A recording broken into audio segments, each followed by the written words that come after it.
Shalom. This We is Gidon good? Good. Ariel. Awesome. Good morning. Good morning. Awesome. I'm talking now with Jeff Hutch, also known as Hutch. And we've spoken before many times and maybe even gone live as we have here a few times as well. So here we are. How are you, sir? I'm doing well. Doing really well this morning. It's a good morning. It's finally starting to warm up a little bit here in Colorado. Boy, we had a cold stretch. We had a northern, they call it, come in here that was just brutal. I mean, the high was 0 degrees. So it was been a tough stretch. What was the low? We got down to I think -18. When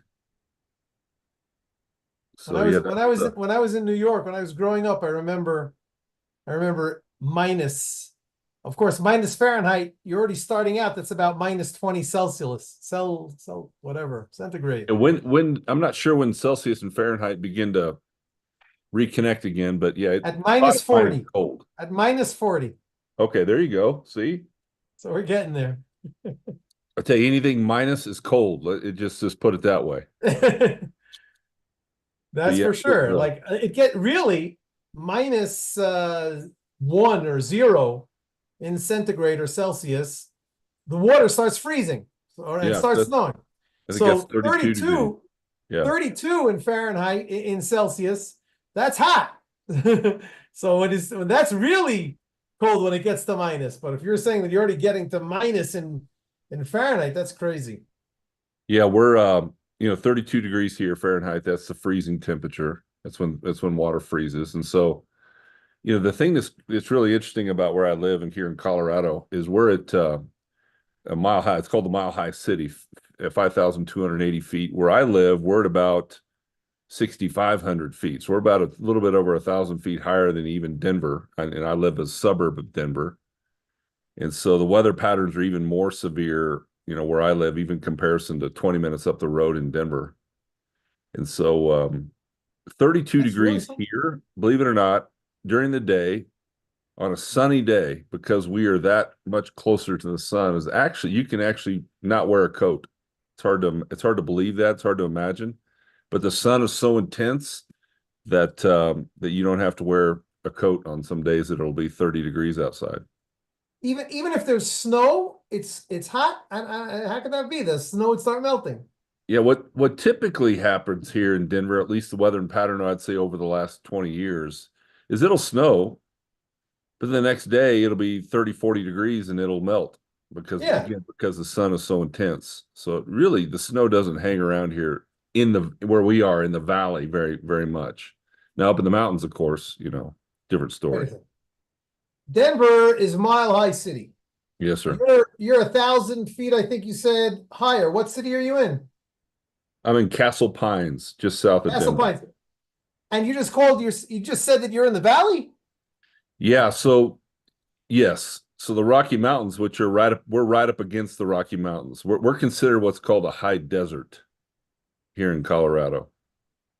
And so we sit at the foothills of the Rocky Mountains. So just to our west, you can see the majesty of the mountains that go straight up. And they'll go to, there's 14,000-foot mountains over there. But 14,000. That's like three miles almost, or yeah, 6 miles. yeah, it's about a little under 3 miles high. Yep. Wow. Do you So know what the yeah, highest city in the United States is? the highest city in the United States, I believe, is in hold on just a second. I believe it's in Colorado. It's in the name of the town is if you wouldn't ask me, I could have told you. Yeah, Uh, no biggie. But you probably know Denver is the largest what's city that? that is that high. Cheating, huh? Yes. It's it just I just Googled it. It's Leadville, Colorado. But Leadville And probably has like what, that's the 10,000 highest residents? that's the highest town the highest city in the United States. All right. And they're at 10,000, just over 10,000 feet. 10,000 feet is about three. 1,000 yards. So that's about 3 kilometers. My, oh my. I'm one of the highest spot in Israel where people actually live is right. I think it's right next door to me. It's either us or Gush Etzion, but it's a kilometer. So I guess you could call me the kilometer high city. There you go. You should start marketing that. It's not such a big deal. So speaking of Israel, how are things since last time we spoke? Gosh, I don't remember when that was. What did I say then? Long ago. It was a couple weeks ago. You act like it was a long time ago. It wasn't that long ago. I'll tell you, it's hard for me to tell because if I speak to so many people in between and I don't remember, I didn't do my homework to check it out. So what we did the last time. The most important thing that's going on in Israel, of course, is the war. Now, I don't know if you checked your your news since yesterday as far as the Israel news is concerned. Have not. Because we just now had our worst day since the beginning of the war. 24 soldiers were killed. Oh. We're used to listening to the news, those of us who get up at 7 o'clock in the morning, and that is when the military spokesman and the military censor approve, if that's the right word, to release, or they simply release the names of any soldiers who were killed. Now, why can't they release them as soon as they're killed? As soon as he finds out that somebody died, why can't they release the names? The answer is because they want to get to all the family members of the fallen soldier to make sure that they hear it in a controlled environment. They go there with 3 military officers. One of them is a psychiatrist, I think, or a doctor. So when you have 24 soldiers falling on the same day, then it's a serious thing. I mean, Baruch Hashem, thank God, over the past, how long have we been going now? 3.5 months. We've had on the average 2 soldiers falling a day on the average. Some days we don't have any, some days we have a little more, but it seems that the largest amount were 2. So last night, or this, I think it was last night, or sometime when I woke up in the morning at about 4:30, I checked my WhatsApp, and a friend of mine who prides himself in finding out information before everybody else, he said, "It's a bad situation. Please say Psalms." So he knew something we didn't. And then I went on to Facebook, and a friend of mine in America said, "I hope that nobody is awake in Israel because we're already starting to hear the really bad news here in America." That was probably something like about 11 o'clock at night or something when normal people in America still are awake. But at 6 o'clock, I listened to the 5 o'clock news and they didn't say anything, but you could already hear that the radio program was already starting to play quiet songs. And at 7 o'clock, at the 7 o'clock news, they still didn't release the names, but at about 7:15 or 7:07 or something like that. Until then, it's a news program, like Good Morning Israel or something like that. And the guy was the host was stuttering the whole time because he was waiting for the military censor to release the names so that they could already be, that's what they want to do. They want to be first, want to be the first to say it. So at about 7:07, they released 10 names. And later on and already they said there are more names that we're going to be releasing, but we're not releasing them yet.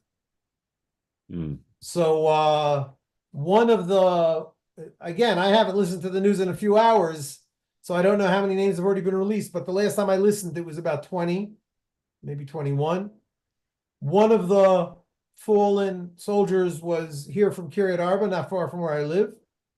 And in a small English speakers of Kiryat Arba WhatsApp group, I don't know how many we have there, maybe 15 people. One of the people said, she's also a French speaker, she said that she knows the family of the family that fell, of the soldier that fell, because he's a French speaker. Mm. And besides him, there was one who fell in Gush Etzion, about 10 miles away from here. And another from my yeshiva who lives in Karnei Shomron. Kitzer, we're not a country, we're a family.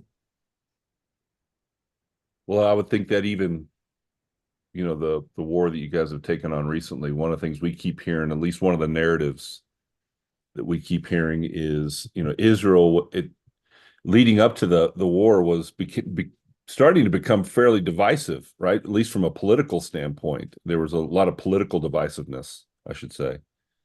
And this is definitely something that's galvanized the country. Do you still see that galvanization occurring, or is there starting to be some rumblings of some division based on how Netanyahu's handling the war? Is there anything like that that's going on behind the scenes? Well, there's both. There's a lot of galvanizing. A lot of people who think that it's a no-brainer that right now we need to be unified. They always say we need to be unified. I mean, the reason that we need to be unified is because in virtually every tank there is one this is obviously not realistic, but it's a metaphor. The driver is from a left-wing kibbutz. The gunner is from Tel Aviv. The loader is from Beersheba, down in the south, or even from Sderot, which right now he's not even able to live there now because his family has been moved out of there, and the commander is from Kiryat Arba. In other words, the army is a melting pot of all of the political positions in Israel. So if my political position is recognized, is shown, the word escapes me, is represented by a certain politician, and that politician says, we have to have elections now, the Netanyahu's not doing it right, then I'm going to start arguing inside the tank. And the guy who's for Netanyahu is going to argue for Netanyahu. And so we're going to be arguing in the tank. And then all of a sudden, the commander is going to say, guys, stop arguing. They're shooting at us. So a second ago we were arguing, and now you want us to fight together. And the fact is, that's exactly what happened on the first day of the war. But it's something that the people in the rear, in the country, should say, wow, if they're not fighting in the tank, then we shouldn't fight here. We should shut up. And in fact, numerous times there have been reports of soldiers like signing a petition. Guys, if you don't have anything good to say, shut up. That's basically what the campaign was. So again, I as a Netanyahu supporter, I think that the only political issue today is yes Netanyahu, no Netanyahu. That's really what it is, and that's what it's been for I don't know how many years, but ever since Netanyahu established himself very strongly, the people who want him out, they wrap it in all sorts of different wrappings. But bottom line, that's what they want. That's the beauty of a democracy.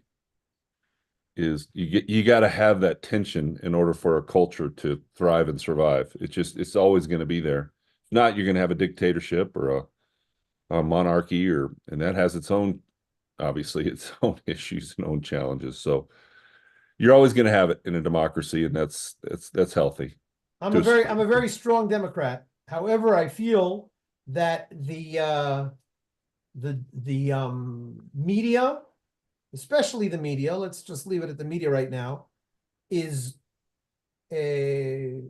blowing up the opposition and making it feel much stronger. And then there's fights from both sides. They're blowing up the fights from both sides. In other words, we've always had that democracy that you just mentioned, the one side, the other side, if you will. When it was like 60 or 70% left wing in the beginning of the country, then they also controlled the media, so there wasn't so much, and also the media wasn't as strong as it is now. They really controlled the media. There was only one media channel, two channel. Nowadays, and about 40 years ago, the right took over, but it was still 50-50 like this. Closer to 45 years ago. Over the past 4 or 5 years, the right has grown closer to 70 or 80%. However, since it is a multi-party system, you still get right-wing parties in the opposition against Netanyahu. That's what happens today. Today you have about 4 parties in the coalition. That is the Netanyahu's Likud party, the National Religious Party, and 2 ultra-Orthodox parties.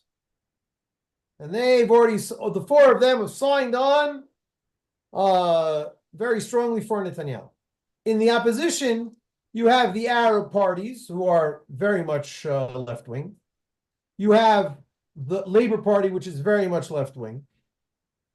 You have 2 parties that bolted from the Likud, but they are very strong right-wing. And you have 2 centrist parties. So you really only have, besides the Arabs, you have about 10 seats, like 10%, 12%, whatever. But the only left-wing party only has about 5 seats. It's like 4%. It's crazy. The rest of the opposition is center-right. To call it left against right is not realistic. Yeah. The left-wing, I believe that the left-wing media is trying to convince the anti-Netanyahu parties that they are actually left-wing. So they will join the left-wing coalition if such one ever joins. And of course, there wasn't. It was a crazy coalition. The last coalition for about a year until they lost was run by Naftali Bennett, who was also a bolter from Netanyahu's party. He was actually a bolter from the National Religious Party, which is very right-wing, much more right-wing than Netanyahu, ostensibly. But he ran a coalition with left-wingers and with Arabs and centrists. So it's really weird. So really, ultimately, what it comes down to is, are you for Netanyahu or are you against Netanyahu? So, and that is not real politics. That is just sore losers.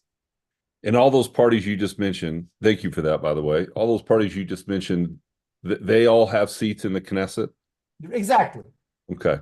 And there's probably, how many different parties are represented in the Knesset? I've heard it's as many as 25, 26. Let's see. Accurate? Again, without Googling, I think the coalition has 4 parties. The Likud has about 10 seats, and the other 3 parties each have about, the Likud has 30 seats, and the other 3 parties each have about 10 seats. Oh, so more than that. Okay. So it comes out to more than that. Not much more than that, because it comes out to 64. So 60 add, maybe it's 31 and 11 each, something like that. Maybe Right. one has 9, another one has 12, something like that. Maybe Netanyahu has 34 now, I don't remember. Wow. The opposition, you have the two bigger parties, which are centrist parties. That is, what's his name? Lapid, who has, I think, about 14, and Gantz and Saar, who go together. I think they also have about 10, so that's about 24. And then you probably have about 5 other parties that each one has between 4 and 8. So let's say that they average at 6, so 5 times 6 is 30. There you go. 30 plus the 15 of the two each party. There you go. That's 60. And they're not 60, they're 56. Yep. So there you go. So what did I say? 2 plus 4 is 6 parties in the opposition and 4 parties in the coalition. I think that is the situation. I Gotcha. might be Okay. off by 1. Where would your community fall on that scale as a whole? Okay, so I am an outlier. I'm a Likud activist. My community is much more to the right because the Likud is center right. Nowadays, it's not too much center. Everybody wants to get reelected, and they see which way the wind is blowing. But our community is mostly with the National Religious Party, and the National Religious Party itself is actually a sub-coalition of the National Religious Party, which is led, I think it's called the National, maybe it's got another name, which is led by a fellow by the name of Smutrich, who actually grew up in a community down the road from us. Today he lives in Kidumim, which is not far from Nablus, not far from where my son lives, in Har Bracha. But he did a deal with a fellow by the name of Ben Gvir, who is way to the right. He's like Kahana, if you ever heard of him. Whatever. So that's where my community is. So if Israel and its people had the ability to choose the next president of the United States, who would win that election?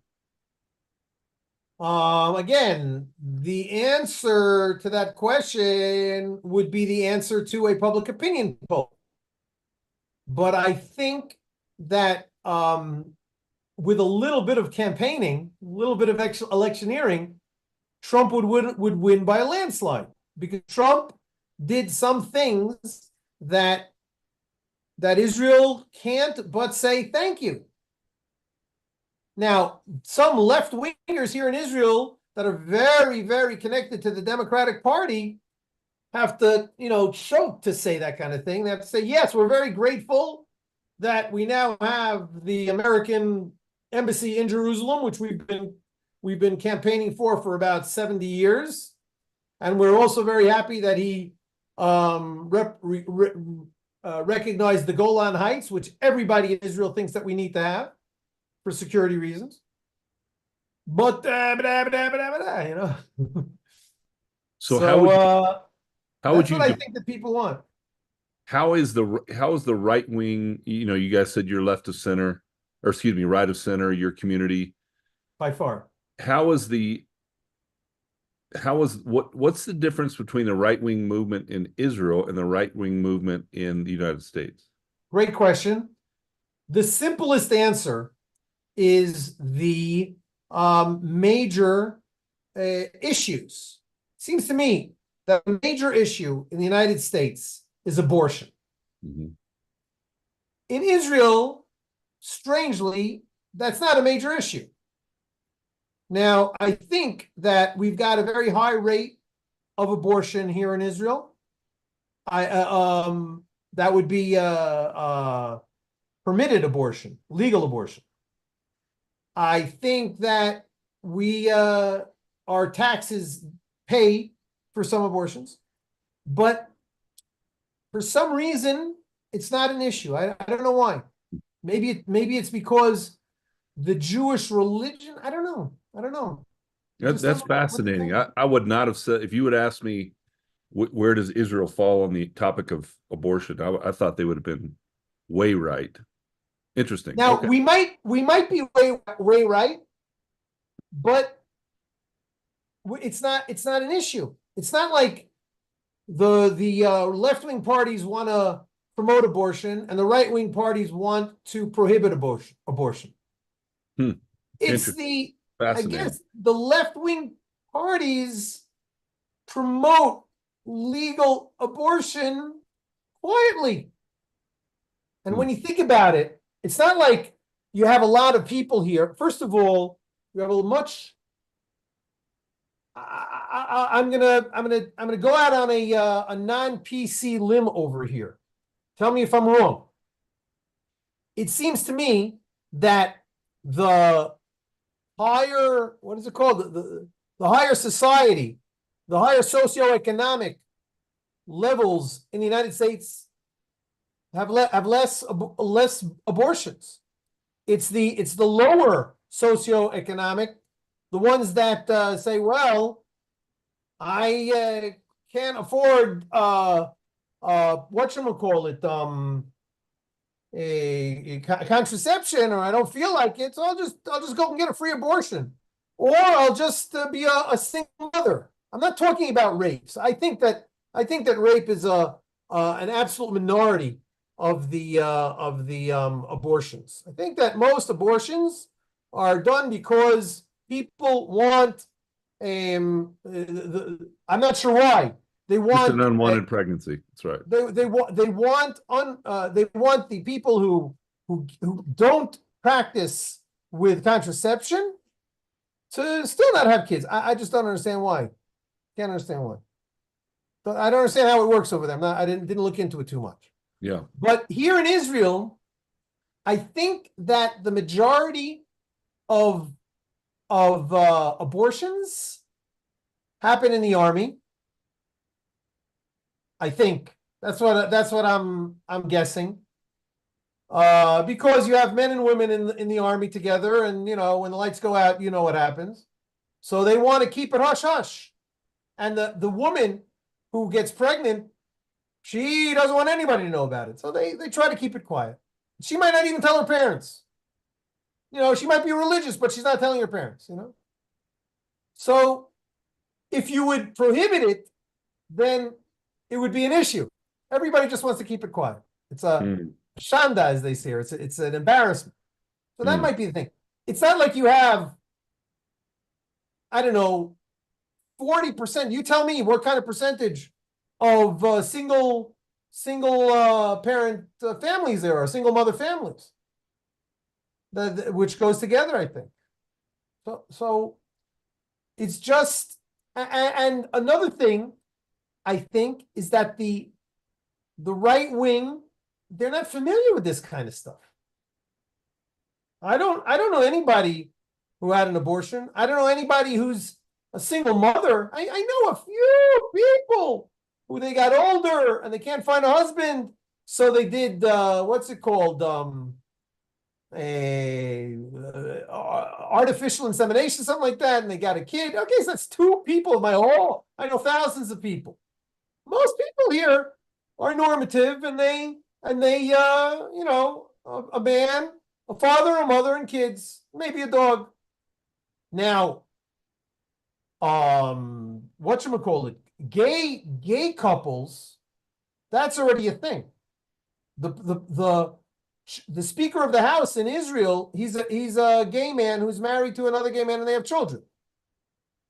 So that's also, I don't really want to talk about it so much, but on the other hand, the idea of live and let live is a very strong value in Israel, in spite of it being a traditional society. Would you say that's because of the rise of what I'm choosing to call, my words, secularism in Israel? I don't think so. I think that the live and let live is a component of that big phrase democracy. In other words, what happens in the other guy, if it doesn't hurt me, then even though I don't really like what he's doing, if it doesn't hurt me, then I lean towards letting him do it. So what hurts me and what doesn't hurt me? It's hard to say. What really hurts in Israel is security. So that's why the main issue in Israel, right wing, is don't give up those territories that we won in our defensive war in 1967, because if you give them up, then the Palestinians are going to stand on that mile-high city that here, and they're going to shoot at Tel Aviv, and they're going to shoot at Sderot from Gaza, like we just did.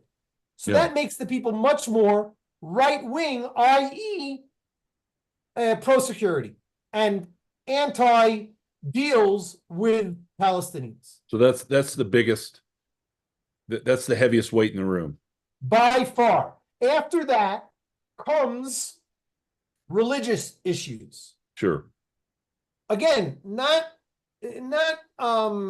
abortion, even though it could and probably should be identified as a religious issue. By the way, Jewish religion differentiates a little bit compared to Catholics, for example. I think the Catholics say no way. First of all, Catholics say no contraception, right? Mm-hmm. So in Jewish, according to the Jewish religion, that's not the rule. My wife wanted after 5 kids. My wife said that's enough. She went to the rabbi and he told her, "Don't worry, you can do this, you can do that. It's okay." So it basically, but and as far as abortions are concerned, I don't know. I've never given it much thought. But the religious issues here, first of all, the most important religious issue is whether ultra-Orthodox people need to serve in the army or not. Right now, de facto, they don't serve in the army, and people are very upset at that. Surprise, surprise, it has to do with the security issue that we mentioned before. Why should my kid have to go and into battle, and your kid sits in his yeshiva and just studies? So that's a very big issue. Another much smaller issue is whether public transportation should run on Shabbat or not. So there's an example, because you're not allowed to drive a car on Shabbat. But if you're not religious and you don't have a car, so what are you going to do? So this has been the question for decades and decades and decades. Right now, they're not talking about it. I don't know. I mostly hang out with religious people who don't drive at all. But I lean towards, look, you have a community, a neighborhood. People aren't religious. Why should they have to pay 50 shekels to get a cab in order to go to enjoy their day at the sea, at the beach? Figure out a way to run it, public transportation, and I won't take it. What, I'm gonna have to pay a 0.5% or 1/4% my taxes to go to that? Believe me, my taxes are paying for a lot of stuff that I don't like either.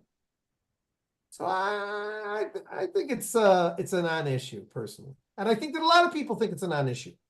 But since it isn't the most important issue, it hasn't been solved yet, and it is being used as a as some sort of a I don't know what, for people to vote for the more left-wing parties, which often identify left-wing security-wise, left-wing economic-wise, which means more socialism, and left-wing religious-wise, and probably other left-wing wises. But that doesn't have to be that way. When I think about the different forms of government, and we've been talking about democracy, and there's some, I think it's the greatest, obviously, I think it's the greatest political system on the planet is democracy. However, I think there's some significant weaknesses to it. And so, you know, you Just use 1 second, I'll just interrupt you by saying I think it was, I don't remember who it was, maybe it was Winston Churchill who said that the democracy is the worst form of government, except for all the others. yeah, yeah, no, exactly. And so, with that being said, you know, you use a statement which is absolutely a tenet of democracy, which is freedom, right? The idea that each of us gets to choose, and when you may not be in agreement with a certain lifestyle that a certain person chooses to live, is as for example, a homosexual lifestyle as one example. Um, However, you know, this is therein lies the weakness, because you know better than I do. You study the prophets. How would a prophet in the Old Testament, how would they view that type of approach to life, right?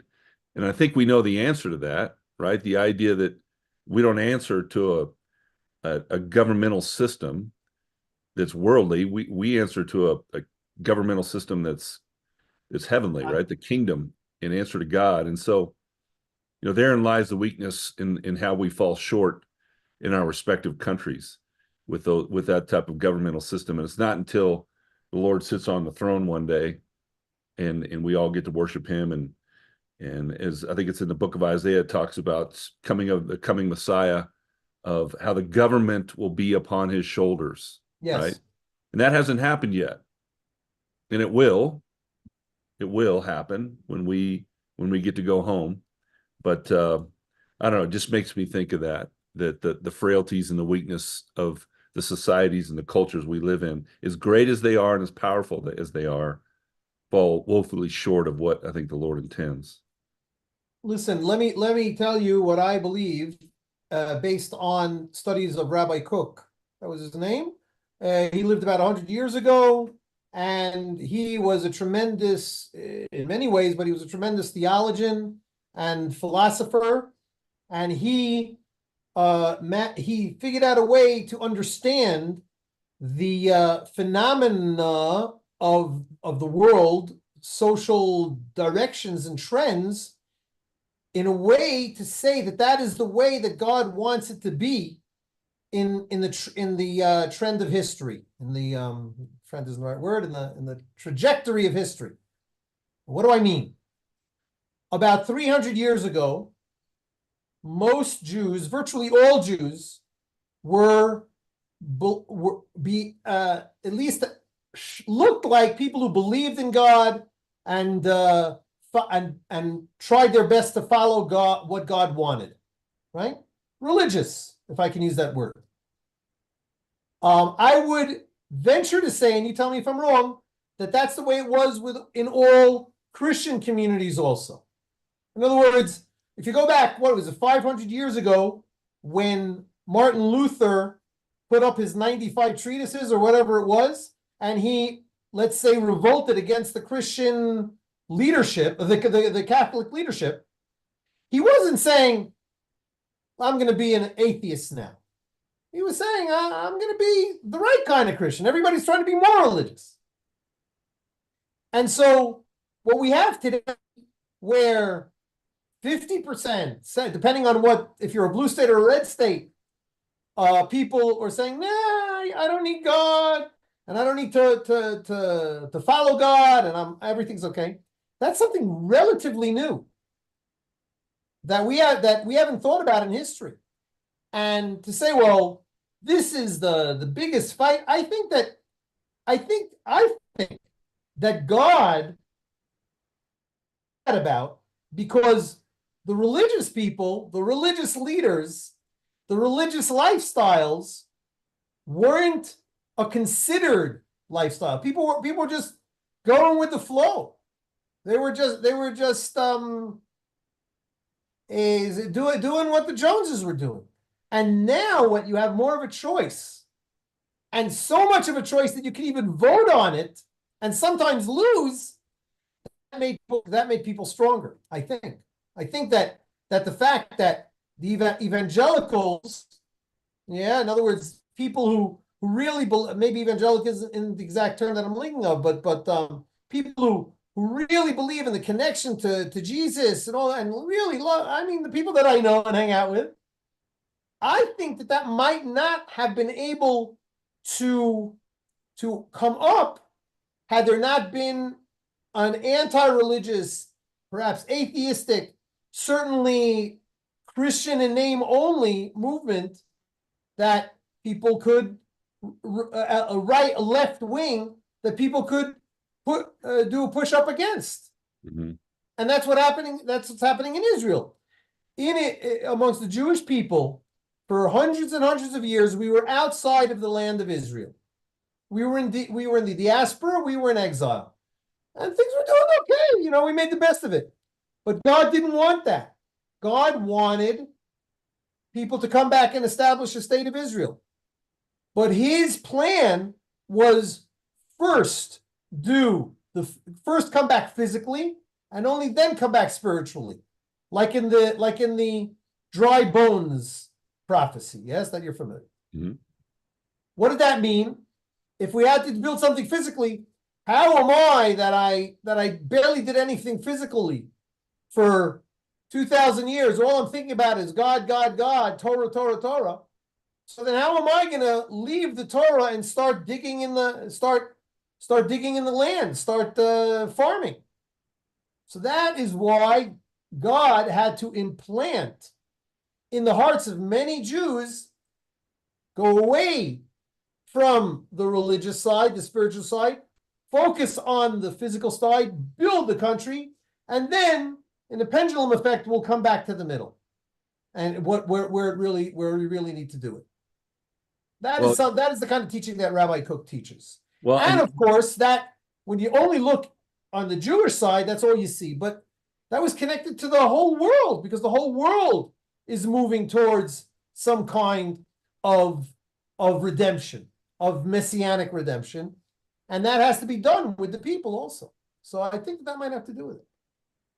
it's an interesting perspective. You know, I'm sure you're probably familiar with the parable um, of the son that returns back, right? The lost son, the parable of the lost son. The prodigal son, you mean? Yeah. And I think what you're describing in terms of how God dealt with his people, I think that story is a really nice, it encapsulates the concepts that you're talking about, right? It's a story of a son that desires his inheritance early, wants to leave, wants to pursue the things he wants to pursue. In other words, not being obedient to the will and the desires of the father. The father allows that and allows him to go wayward, only then for the son to realize that, right, he what he thought he wanted and what he thought he desired wasn't freedom. It wasn't the ability to go just live the life he wanted to live. It was, in fact, walking in, sonship, what I call sonship, coming back under the protection and the provision and the favor of the Father, right? In that story of the son returning home and coming back underneath the care of his father. And so I just think about that as it relates to the nation of Israel. And I'm sure for that son, when he first returned, it wasn't just this perfect relationship from his perspective, right? There was things that had to be developed. There were things that had to be learned, that he I just think that had to be never unlearned. grasped before. Yeah, and unlearned, sure. And some healing. There was a lot of healing that had to take place. And he had great woundedness from his experiences, I'm sure. And so there was a lot of healing that had to take place. So I'm sure, we don't know because the story doesn't go beyond this, but after they threw the party and they killed the fattened calf and he was restored back as a son for the father and the whole thing, that whole story, it's wonderful. And then it kind of moves on to a different story. We don't really know what transpired over the next coming weeks, months, and years, but you got to know, to your point, because I think the nation of Israel is an example of this story, that there is a process of healing. There's a process of settling in. There's a process of understanding who I am and whose I am, not just who I am, Right. but who I belong to. And so, and in that process, it's going to take time. And I think that's exactly where the nation of Israel is. I think And that we're way ahead because, as I meant, first of all, I think I'll get back to the first of all. I think that Israel's electorate, the people who vote, i.e., the populace, moved from close to like 70% left wing, and many people saying I'm an atheist, with a small center traditional community. Today, I think you have about 10% anti right wing, left wing, anti, i.e., left wing, about 30 or 40% strong religious, with about another 40% traditional leaning towards religious, which is maybe I'm jumping a little bit too far, but that's what, and it's leaning more and more. I think more and more centrist people, traditional Masorti as we call them, they can say, I don't want my kids learning in that non-religious school. I want them to learn in a more religious school, a more traditional school, so you're going to see more of that. And then from there, it's a more. What I wanted to say is that you mentioned the story of the parable of the prodigal son. That is something that I learned together with my partner Bob Odell on Root Source. If you go to Root Source and go to the search bar and look up the word prodigal, then you'll see, I think, 3 or 4 short conversations that I'm having with Bob about that. So I highly recommend that you take a chance to listen to it and tell me what you thought of that. Awesome. Well, that's great, my friend. Well, I know you've got a busy schedule yet to come ahead of you today, as do I. And as always, I enjoy our conversations. Making final plans, no dates yet, but I'm making final plans to return to Israel. So as soon as I get those a little bit more specifically, I'll let you know. And I haven't got my exact dates of when I'm coming to the United States and when hopefully I'll be coming to Colorado. But let's work on that. I will when I get to start working on it.